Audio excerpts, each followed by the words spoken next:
A decisão sobre a carreira a seguir, sobre o caminho a trilhar, é de cada um. Cada pessoa decide o caminho que vai trilhar. Quer dizer, às vezes o caminho encontra a pessoa acidentalmente, mas muitos dos nossos clientes aqui no escritório trabalham no serviço público, têm carreiras estáveis. São empregados públicos ou servidores públicos e muitos deles se queixam da felicidade ou da impossibilidade de encontrar a felicidade no serviço público. E outros até dizem que encontraram infelicidade no serviço público. O que fazer?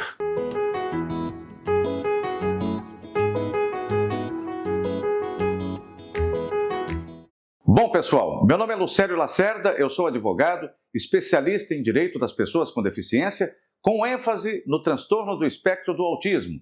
E meus contatos estão na descrição. A pergunta que eu fiz no início do vídeo, antes da vinheta, é uma pergunta para ser respondida por um filósofo, né? Afinal de contas, como ser feliz no trabalho? Como ser feliz no serviço público? Ou como evitar a infelicidade no serviço público? E eu ainda perguntei, o que fazer? Olha, a primeira coisa, quando você se sentir nesse dilema, eu permaneço aqui ou não? Será que eu não vou conseguir ser feliz aqui neste trabalho? Por que eu sofro tanto com esse trabalho? Por que o que todo mundo está perseguindo? Os concurseiros todos os dias saem com suas mochilas, pegando ônibus, aviões, para poder tentar uma carreira pública. Gente investindo pesado em inscrições, em cursinhos preparatórios, em material, em livros. E eu que já estou aqui, estou me sentindo infeliz. O que eu devo fazer? Eu devo pedir conta do serviço público e tentar uma outra coisa? Tentar ser empresário, tentar trabalhar no mercado privado, ser um profissional autônomo, ser um empreendedor? O que eu devo fazer? É claro que um advogado não pode responder a todas essas perguntas, mas tem algumas perguntas que você deve se fazer antes de tomar qualquer decisão diante desse dilema. Como esse canal é dirigido a pessoas com deficiência, especialmente aos autistas, e foram os servidores e empregados públicos autistas que me inspiraram a abordar esse tema nesse vídeo, eu sugeriria que você primeiro, sendo autista e servidor e empregado público, que você entendesse quais os motivos dessa infelicidade. Porque a palavra infeliz é uma palavra que é muito abrangente, né? Porque se eu estou sentindo desconforto, eu estou infeliz. Se eu estou num lugar que não é o lugar que eu acho que deveria estar, eu cheguei a essa conclusão, eu estou infeliz. Eu estou trabalhando demais, eu estou infeliz. Eu estou estressado demais, eu estou infeliz. Eu estou em crise, estou infeliz. Mas é claro, qual é o autista que está com shutdown ou meltdown que está feliz? Pelo menos no momento da crise não está. Então, a primeira coisa que você tem que fazer é entender por que você está infeliz.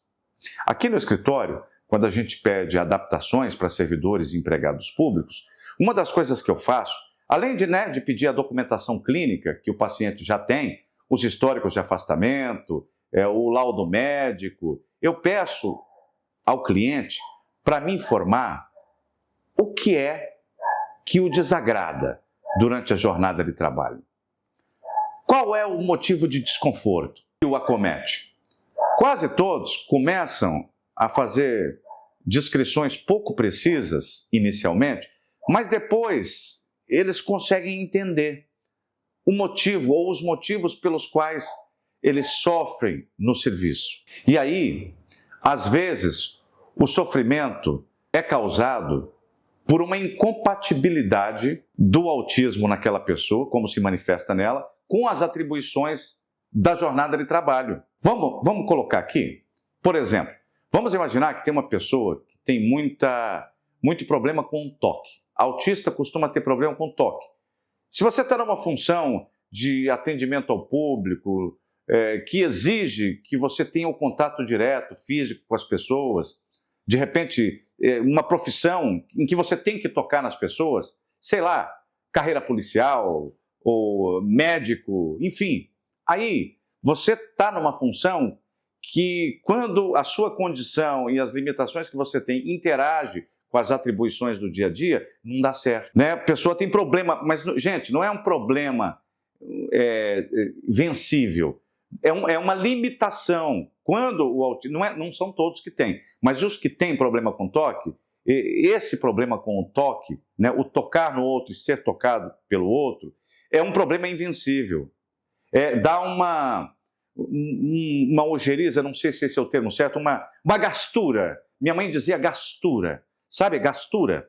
Então, e aí a pessoa todo dia se expondo àquela situação que para ela é uma limitação, pode levar ao desenvolvimento de mais comorbidades, ansiedade, TAG, burnout, e levar à conclusão de que a pessoa está infeliz. Eu citei 2 exemplos aqui, eu citei o exemplo de 2 carreiras, tentando imaginar uma profissão, uma função em que a pessoa que tem uma restrição ao toque permanece exercendo ao longo dos anos, mas podem ser várias outras situações. Várias outras, não dá nem para exemplificar. Se você pensar sobre isso detidamente, muitas horas, sem fone de ouvido, tá, gente? Sem ouvir música, sem rádio, só você e você mesmo pensar. Quais os motivos da minha infelicidade aqui? Se todo mundo está querendo vir para cá. Se você conseguir diagnosticar e chegar à conclusão que aquela função que você exerce, ela não foi feita para você, tem jeito de você pedir uma adaptação. Aliás, tem jeito de você pedir uma readaptação. O que é readaptação? É quando se constata que um servidor, por motivos de saúde, não deve exercer aquela função que está exercendo. Mas tem que demonstrar por A mais B, através de documentos clínicos, a pessoa vai ser examinada, vai passar por junta médica. Chegou a essa conclusão, demonstrou clinicamente, vai arranjar outra função. Eles vão encontrar uma outra função onde você pode se dar bem, onde seja suportável para você, você consiga administrar as tarefas do dia a dia. Citei um exemplo do toque, mas tem milhões de outras coisas, tá, gente? Estou falando se for esse o caso. Se você pensou, não dá para mim, eu odeio, eu tenho vontade de vomitar quando eu chego aqui, eu não aguento esse lugar. Pode ser uma incompatibilidade desse tipo. Mas, às vezes, pode não ser uma incompatibilidade total.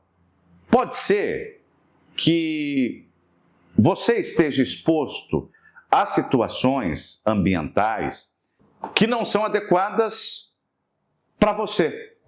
Por exemplo, tem autista que tem problema com excesso de iluminação. Tem autista que tem problema com excesso de ruídos. E aí, se você está trabalhando a vida inteira, ainda que seu emprego seja estável, ainda que seu emprego seja bem remunerado, ainda que a carreira, o plano seja muito bom, mas tendo que você ficar exposto ao longo dos meses e ao longo dos anos a situações ambientais com as quais você não suporta interagir porque tem um problema clínico, tem uma condição atuando em você e que te traz essa limitação, você não pode com ruído, não pode com luz excessiva, não pode com barulho excessivo nem com luz excessiva, não tem condição de você se sentir feliz, leve, produtivo, útil, realizado, se você permanece trabalhando nesse ambiente absolutamente contraindicado para você. Não precisa pedir demissão? Não precisa, nesse caso, pedir nem reaproveitamento para outra função, porque o problema não está na função, o problema está na exposição ambiental. Então, o que dá para fazer? Pedir uma adaptação. Qual adaptação? Aí depende. É uma adaptação, um tipo de adaptação para cada sujeito em concreto. Pode ser desde um abafador de ruídos até te colocar numa sala separada, com isolamento acústico, onde você possa trabalhar tranquilo. Então, soluções de adaptação tem. Ah, é muita luz? Então, vamos colocar numa sala, num ambiente que tem uma luz mais tênue, uma luz adequada para aquele profissional poder trabalhar num ambiente saudável e com dignidade. Agora, nós estamos falando aqui, nós estamos partindo do princípio que esse empregado público, que esse servidor, ele sabe que ele tem autismo. E aqueles que não sabem, que tiveram um diagnóstico tardio, eles estão há anos trabalhando, estão odiando seus empregos, por algum motivo assim que ele nem sabe dizer qual é o motivo. Às vezes ali numa terça-feira qualquer à noite, ele pensa, será que eu devo continuar? Eu vou sair. Mas por outro lado, tem tanta gente que gostaria de estar no meu lugar, por que eu quero sair? Às vezes é isso, a pessoa está indo ali, seguindo ano após ano, trabalhando em condições inadequadas para a sua condição, e ele sequer sabe que tem a condição de autista, porque nunca fez uma avaliação neuropsicológica, nunca foi no psiquiatra, nem desconfia que pode ser autista. E às vezes o sofrimento que ele vive ao longo dos anos de trabalho é por conta de uma situação não diagnosticada. Pode ser também que esse servidor, ele trabalha num ambiente que, além de ter muita luz, muito ruído, e tem muita interação com pessoas, e ele é autista. E autista tem um problema na interação. Ele tem uma limitação na interação com as pessoas, ele tem prejuízo da comunicação com as pessoas, mas não é na comunicação verbal, é na comunicação simbólica, é no entendimento com as pessoas. A pessoa fala, ele não entende, ele fala, a pessoa não entende. Às vezes ele é muito direto.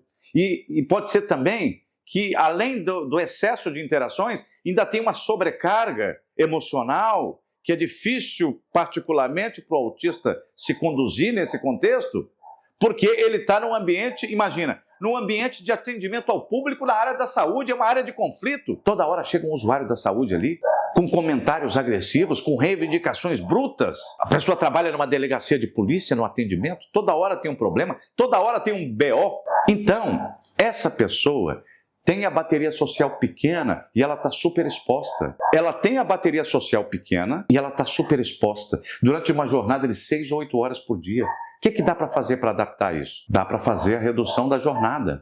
Dá para fazer a redução da jornada do trabalho até 50%. Em alguns casos, você pode adaptar para retirar certas funções dessa pessoa que ela exercia presencialmente e colocar ela em home office. E pode ser também que o sofrimento é causado por outra coisa. Pode ser que a pessoa está trabalhando lotada num local onde ela não tem nenhuma base familiar, não tem nenhum parente perto. Aí ela precisa de suporte. Autista precisa de suporte. Uns de mais e outros de menos suporte, mas todos precisam de suporte. Se tem diagnóstico de autismo, é porque precisa de suporte. E às vezes o suporte que é necessário para aquele indivíduo é o suporte familiar. Aí o indivíduo está com a família em São Paulo, mas mora em Londrina. Se ele trabalha no órgão federal, ele pode pedir como adaptação, por causa da condição de saúde dele, uma remoção por motivo de saúde. Aí você pode me perguntar, mas aí tem que ser só se a administração permitir, ou se tiver o interesse da administração envolvido nisso? É claro que não. Se é por motivo de saúde, é uma imposição da condição. E aí você tem que naturalmente buscar essas adaptações. Em suma e em conclusão, gente, primeira coisa que a gente tem que ter clareza é saber por que a gente está infeliz. Porque você tem que saber responder essa pergunta. Porque se você não sabe o motivo de estar infeliz, tampouco será capaz de tomar uma boa decisão. Por quê? Infelicidade tem motivo. Se a infelicidade é com o trabalho, eu tenho que descobrir o que no trabalho me incomoda. Se eu descobrir isso, eu vou ser capaz de determinar qual decisão tomar. Se eu peço um reaproveitamento para me aproveitar em outra função, que essa já deu, se eu peço uma adaptação para adaptar em meu ambiente de trabalho à minha condição para que eu possa ser mais feliz, ou se eu preciso trabalhar menos, se eu preciso trabalhar em outro lugar. Tudo isso é possível. E eu queria deixar para você aqui, embora não seja um psicólogo, um psiquiatra ou um filósofo, essa reflexão, que é uma reflexão, naturalmente, sobre deliberações pessoais, mas também uma reflexão sobre possibilidades jurídicas de caminhar e me aproximar da felicidade. Eu espero que esse vídeo tenha sido útil. Se ele foi útil, eu peço a você que se inscreva no canal, que clique no sininho, que dê um like e que compartilhe com outras pessoas que, assim como você, possam ter interesse nesse assunto. Meus contatos profissionais estão na descrição. Muito obrigado e até o nosso próximo encontro.